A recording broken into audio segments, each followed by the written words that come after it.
Michelangelo's David, Da Vinci's Mona Lisa, Sidney Crosby's gold medal winning goal. All samples of true perfection.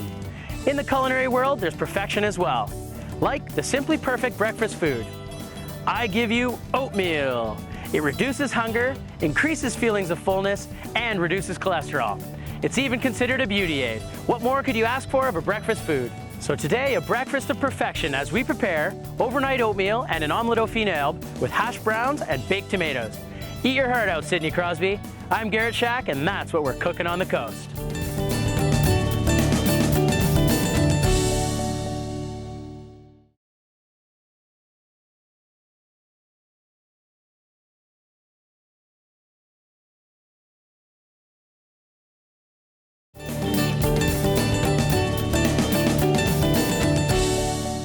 Oats are just about the perfect breakfast.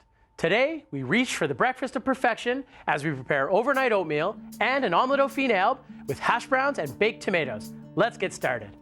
Okay, the first thing we want to do, we all know how important that the old first meal of the day is, breakfast. And we're going to do something that you can pack in the fridge, have them sit there for a few days, and they'll be ready to go for you each and every morning, okay? So you need a mason jar or something to put it in, something of the same. We've got oats. In we go.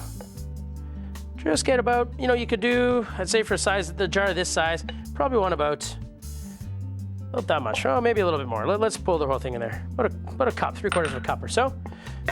Now in here we have, this is like an extra protein. You can buy the packets of it. You can buy the packets of it around. It's sort of like, there's chia seeds and hemp hearts. There's some sunflower seeds in there, some sun-dried cranberries. Just a few little things that add that extra little bit of protein and so on that we need first thing to get us going in the morning. There we go. Excellent. Now we want to top it up with some milk. You can use whatever you'd like. I like to use 2% in there. I do want a little bit of fat. I find it adds some flavor. Just to top it up. You see how I've got it just right to the top of the oatmeal? I'll grab a spoon here and give it a little mix. There we go. And right away it's going to start absorbing that milk, which is great. Okay, next we're going to add some yogurt to it. I've got some local yogurt, so if you can find that, by all means, you want something that's nice and healthy, nice and thick. Look at that. Doesn't that look great? This is almost like a Greek-style yogurt, but local and organic. It's fantastic. Here we go. Nice and creamy and rich. Lovely. One more little spoonful. Perfect. Set that aside. And now you can add all kinds of things. This is where you can let your creative juices flow. I'm going to use some dried apricots. Okay, we're just going to slice them up into little bite-sized bits here. Orange color in there. And then I've got some more sun-dried cranberries. I'm going to shake them out of my jar here. Put those right on top. And voila, our overnight oatmeal is ready to be sealed up and popped into the fridge, okay? So let's just throw them in there. Excellent. Now you can leave, that's it. Like I said, grab it on your way out, feed it to the kids. It's a great way to get the morning started. But because this is cooking on the coast, we want to sort of church it up a little bit. We are going to add a little bit more crunch with some homemade granola. I've got some graham crackers in the package still here. We're just going to want to bang those up and break them all apart. So we'll mash them right in there. Do you remember doing that as a kid with saltine crackers? Man, I have fond memories of that. So much fun. Here we go. And then we just break them open and dump them all out into our bowl. There we go. We don't want it a fine powder, we have some nice chunks in there. Add a few other things. We got some delicious pumpkin seeds, some more healthfulness, almonds, sliced almonds. There we go. I'm gonna give it a little toss here to get them all nicely mixed. Smells amazing. I love the smell of graham crackers. They're just so nice. There we go. Maple syrup. The really cool thing is maple syrup is made all over Canada. We have amazing stuff right here on our coast, on the west coast, but you can find it all the way across. Anywhere they grow maple trees, you'll find maple syrup. Okay, again, give it a nice mix. The nice thing about oatmeal too is that it's still affordable. Like 15 cents a portion or something like that. It's great, so why not have it in your pantry? Now we just want to make sure that these are just soaked, just so they're nicely coated with the maple syrup, and then we'll put it on a pan with a little bit of parchment paper. Get some of my stuff out of the way here. And we're just gonna try and make like a nice even coating here. There we go. Don't wanna lose any of that goodness. You can see it's all nicely coated with the syrup. We got those pumpkin seeds in there, the golden brown graham crackers. Okay, now we're gonna pop this into a 325-degree oven. We're gonna leave it there for, well, we'll leave it there until it gets nice and crunchy, probably about 15-20 minutes or so, okay? There we are. Man, I'll tell you what, when you make that stuff, it's gonna make your house smell amazing. Now we'll be back later in the show to pull together our overnight oatmeal and omelette au finale with hash browns and baked tomatoes. But first, right after the break, we're getting out of the kitchen. You'll want to stick around for that.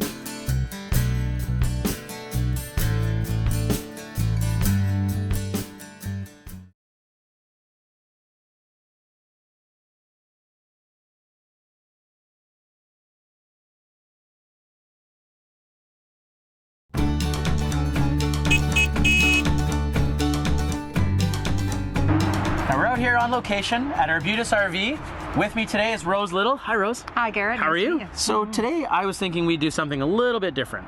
You know, camping isn't just about hot dogs anymore, so I thought Right. we'd do a grilled pizza. Yeah, absolutely fabulous. Yeah, gourmet camping. Gourmet camping, exactly. So with that difference though, I think what you actually mentioned to me when I first got here was, oh, are we gonna do it on a pizza stone? Yeah. No way, we're going wild today. We're actually gonna put this right on the grill. So we need to have a nice hot grill.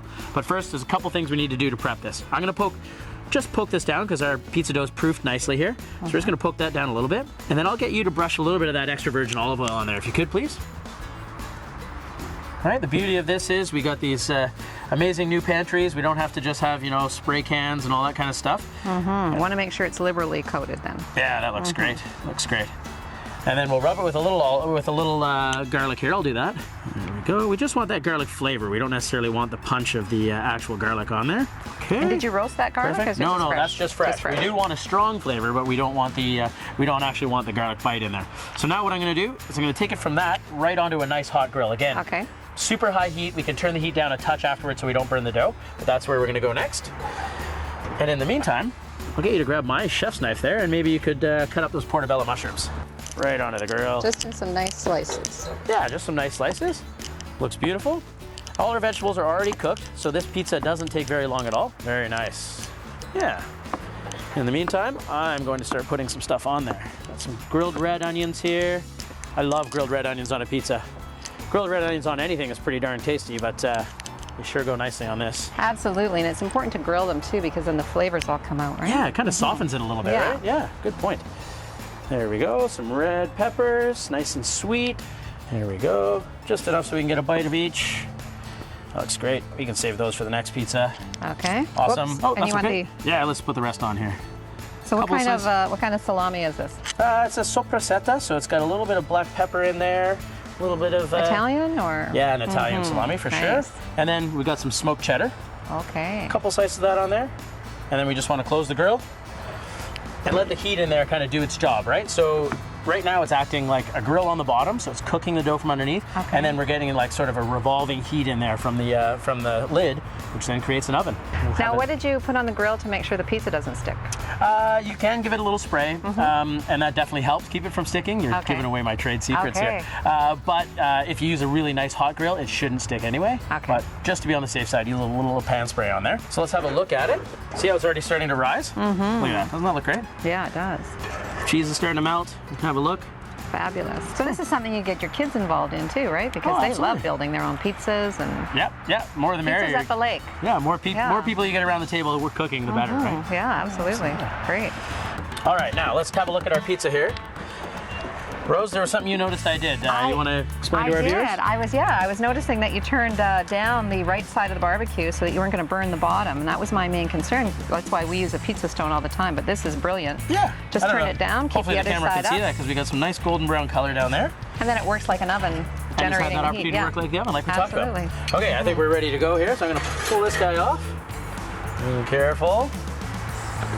Serving plate here. Oh, that looks great. Doesn't it? Cheese is Smells nicely fantastic. melted. Smells good. You got the smoked cheddar on there. Oh, yeah. The salami. Do you want to do Yeah. the honors of cutting this guy? Sure. Alrighty.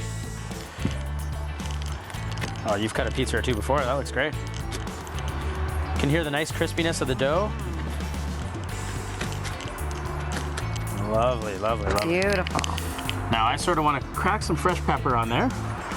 And because we, we're RVing, we can bring our big pepper grinders and our coarse salt, right? Well, yeah, it's like not being in a tent, you can bring everything along with you. Yeah, that's exactly it. That's why our customers love RVing. There we go.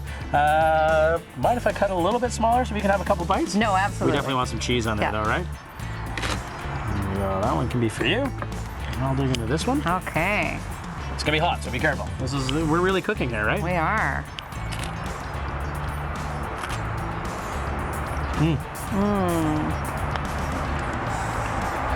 Hot. Look at that stringy cheese. That's like a commercial right there. Holy smokes. Thanks so much for having me here today, Rose. I appreciate it. Thanks for inviting me. Yeah, I don't know, my pleasure. What do you say we finish up our pizza here? Absolutely. Maybe go find us something to drink. Yeah, exactly. Perfect. Okay.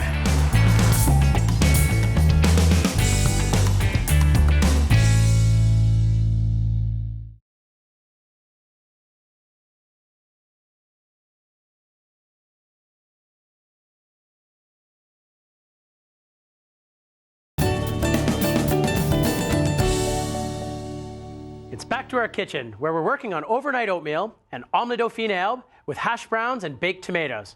All right, so I've already quartered a couple tomatoes, seasoned them nicely with a little salt and pepper, olive oil, and just fired them in the oven to forget about. You don't need me to show you how to do that. You can pick up a tomato and slice it. I'm using Roma's today, which is great. Also, while you were away, I've been tirelessly chopping some herbs here. Use your favorite herbs, okay? I wouldn't maybe recommend throwing cilantro in this omelet, but go ahead if you want. But I've got chives, basil, tarragon, and looks like I got some oregano in here, a little parsley. Just your favorite herbs, okay? This is where all that flavor is gonna come from as we pack it into the omelet. But before we get the omelet going, because that's a really quick process, I wanna get some hash browns on the go. So I got some potatoes left over from dinner last night, and we're just gonna slice them up into little coins here. Okay, yeah, leave the skins on, the whole works. There's lots of nutrition in the skins. Get your pan nice and warm. In it goes. Lovely. There we are. Perfect. We're gonna season it right away with some salt and pepper. Potatoes love salt, so don't be shy with the salt. There we go. Okay, and where's my pepper grinder? Of course, here we go. Perfect. So now let's turn our attention to the eggs. Interesting fact, as the hen gets older, the eggs get larger. So that's where you get those extra large eggs from, old hens. Who would have known?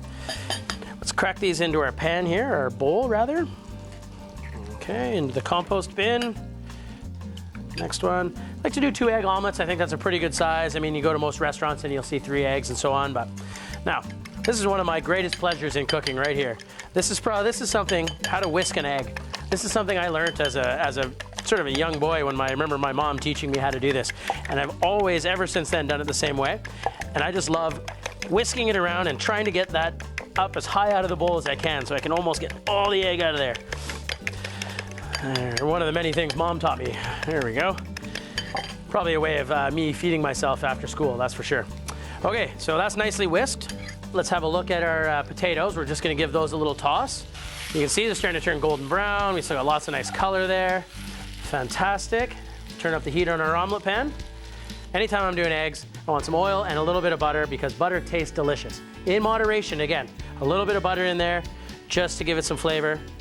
Not to heighten our cholesterol, but to add the flavor, okay? And don't forget, we got that oatmeal that's sitting in the fridge there, and it's gonna lower our cholesterol, so we're all good.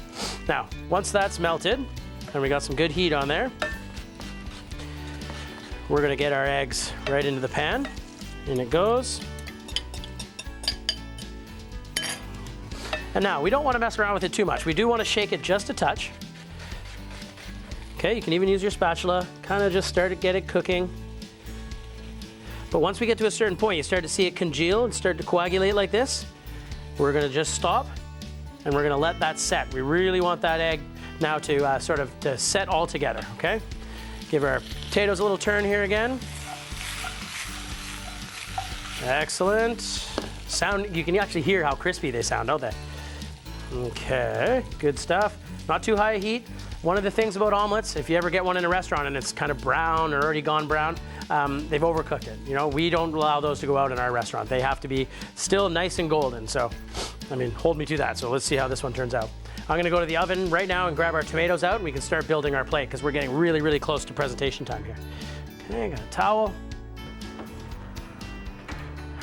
Oh, nice, nice.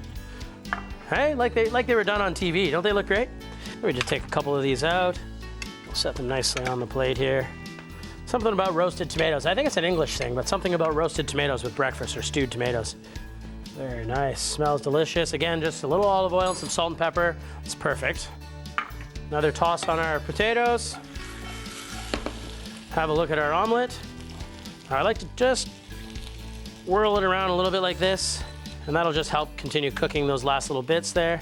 But before it's completely set, we want to add our ingredients now, right? We said omelette au fine herbe. So fine herbe just means fine herbs. So they're nicely chopped fine, and they're also a fine delicacy, I guess, in French cuisine.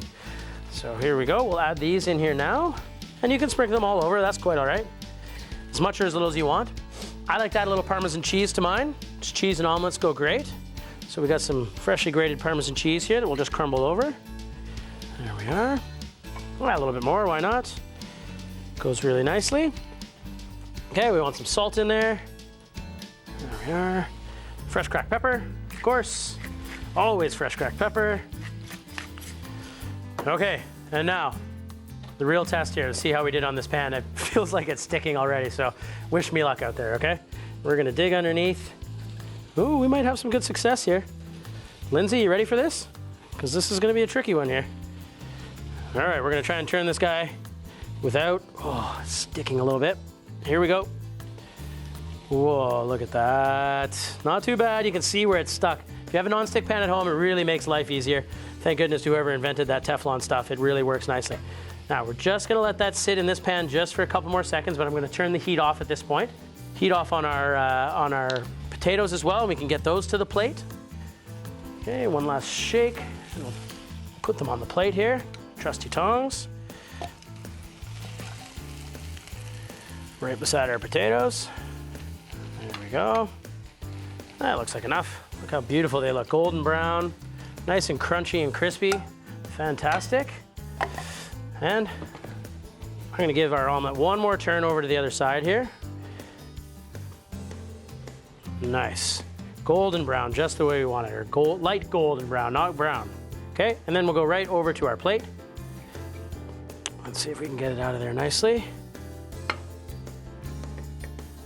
Beautiful, look at that. Lovely, lovely, lovely. And we'll just adjust it just a tiny bit here, make it look nice.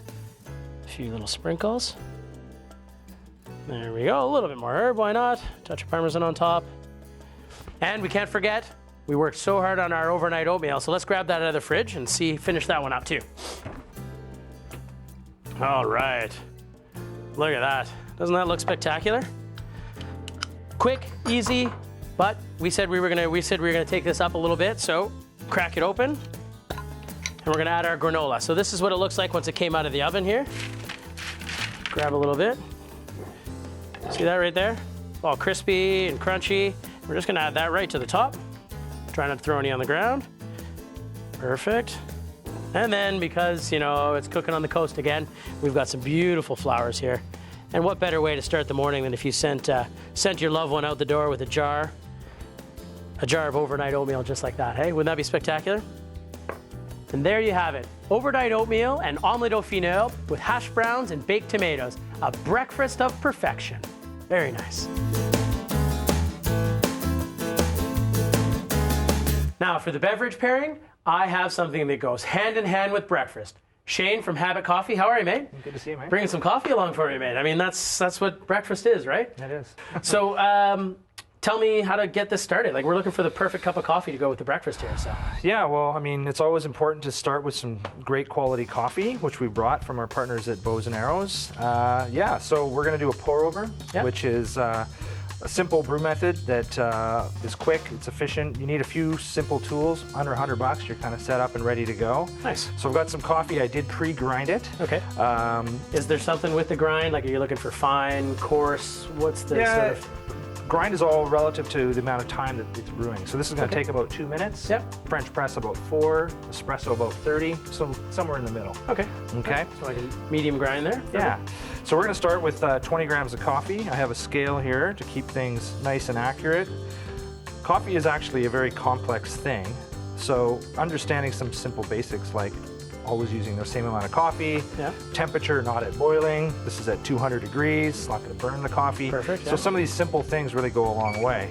Nice. So I'm going to add a small amount of water to this, just to, as we call, pre-infuse the coffee. So we're just kind of letting the coffee kind of soak up a little bit of water, give it a little bit of a stir. The reason is we're now going to hit it with a lot of water, so we want all the coffee to kind of be the same and equally wet. Yeah. Wakes it all up. Yeah. Now, this method, it has a specific name, doesn't it? Yeah, this is the pour-over method. Pour-over method, okay, yeah. This is basically, you know, a manual version of a filter coffee. So when you go to some cafes, and most cafes where you get a drip cup of coffee, it's basically the same premise. It's just done by hand and with a little bit more accuracy. It's how we brew our coffee at work, is actually with a filter system that's very much like this. Yeah, right. So I've got this full, and now I'm just giving it a nice stir. Why don't we give this a whirl? I've got an omelette au finale, so it's just a omelet with fine herbs in it. And then this overnight breakfast that, geez, you could sell these in your shop, man. You know, put them in the fridge and leave it go. So why don't we dig in? I might go for the omelet. What do you think? I'm a potato guy, I'm Irish. Fair enough, the Irish coming out in you, hey? There we go. Really simple to do and quick. What's all in the omelet? Parmesan cheese, and then all your favorite herbs. So there's basil and tarragon and parsley in there today. This coffee's just about ready. See, if you had all your ingredients ready, you could pour the coffee over and then fire up your omelet, get it on a plate, and be ready at the table just like that. And there you go. This is how we make our coffee at home every morning. It's simple, it's easy. I can make 2 cups in relatively no time. Nice. There you go, mate. Oh, jeez, I get the first taste, hey? You do. Look at that. Oh, it smells amazing. It smells really, really good. Like not that it smells that much different, but it smells great. Well, it's a nice clean cup. Some chocolate, some rose water, some... Yeah, it's almost like fine wine, isn't it? It is. Coffee is the second most complex food in the world to wine. And people don't realize that. And I'm not sure what's third, but it's well down the line. It's way down the line. They're very similar. It's all about elevation. It's all about soil type. It's all about species, growing conditions. They're both very similar products. Well, that's fantastic. Thanks, Shano. I think you and I can continue to eat this up and finish up our cup of coffee. We definitely don't want to leave those behind. Check out our website where you'll find more information on today's show and maybe a few surprises. I'm Garrett Shack. Thanks for watching, and don't forget to savor the flavor. All right. This one here is super fun. I mean, like a superfood almost. Yeah. Just eat it every morning. Be healthy as a horse. Yeah. Is that what you eat? No. Look at me.